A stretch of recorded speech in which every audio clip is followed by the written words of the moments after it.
We are a species of descendants from the words "what if." We constantly think about and long for the things we think we need, rather than stopping to smell the roses blooming from the seeds of each choice we've already made. Roses have thorns, that's a given, so it's insane to freak out or think that getting pricked by a thorn while smelling your roses has never happened to anyone else before. Trust me.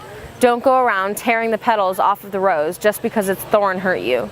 The rose is still beautiful and it smells just as wonderful as it did before you grasped the stem too tightly. There is not a person, alive or dead, who has made a decision that was entirely good, nor has anyone made a choice that was entirely bad.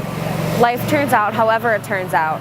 I don't know what I believe, but wouldn't it be crazy if those infinite dimensions all wound up being in sync with one another? If all those decisions would lead you to the same place in the end? Almost like fate, but not exactly. You see, fate involves the idea that there's a plan for your life and how it's supposed to end up. But I'd like to think that we make our own destinies. We make all of these choices that ultimately lead us to where we go. And although these choices take us on entirely different paths, separating us from some imaginary other version of ourselves, perhaps the original you drags those copies behind you. So even though you went on separate journeys, the real you will always subconsciously take the others with you wherever you go.